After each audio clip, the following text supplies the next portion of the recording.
friends, welcome back again to Random Gleanings. He's Chris, I'm Jesse, and Chris, we got a good couple things to talk about today. It's summertime, man. It's summertime. It's summertime, and here is our boy Jay.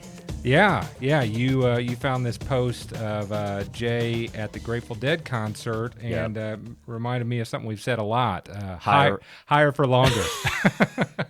So, yeah, I've not ever been to a Grateful Dead concert, but I understand that the heights are attained there. So, well, Jay looks sufficiently preppy. The gal next to him looks a little more casual in her jean shorts, but Jay is styling, and higher for longer may be appropriate.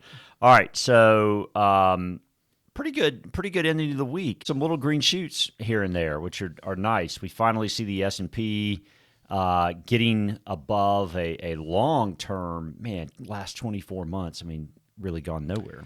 Yeah, it really hasn't.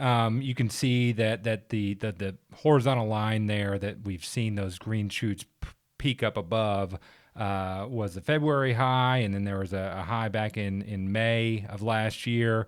But again, from 2 years ago, it's basically been flat. But, I mean, this is step one, right? That's step one. That's exactly right. But as we go on and look more, I'm reminded of a quote by Harry Markowitz, that he said that diversification is the only free lunch in investing. Well, except when only one thing's working, right? Yeah. So Liz Ann Saunders' next chart, chief strategist from Schwab. So NASDAQ 100 gained 6 weeks straight, but as of Friday's close, only 5% of those stocks, 5 out of 100, making a new 52-week high. Participation still unimpressive compared to the start of prior bull markets. That seems to be kind of a trend. We've talked a fair amount in this setting about breadth, and that's basically the story that she's telling, and that's kind of where we go from here, which is there has not been a whole lot of breadth in this market to this point. Yeah, in May, I mean, you had 10 stocks that went up 9%, and the other 490 stocks in the S&P 500 were down 4%. In fact, look at this next chart. Seems crazy to me. S&P up 0.3% for May. 7 sectors down more than 4%. Financials down 4%. Healthcare down 4%. Real estate down 4%. Utilities down 6%. Staples down 6%. Materials down 7%.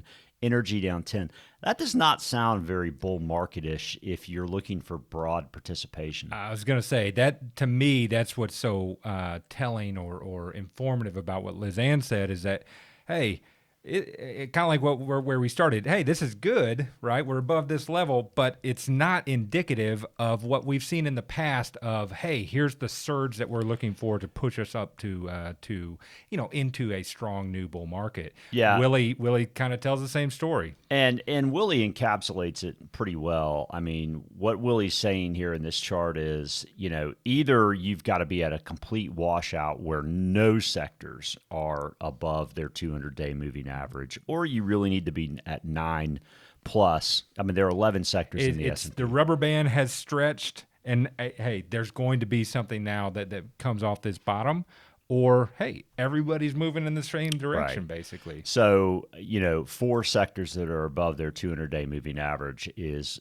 completely just in no man's land. And in fact, you can see middling 2 to 8 sectors above 200-day moving average, annualized returns from 1999 to 2022, negative 5.4%. Not exactly, compelling, right? It's not.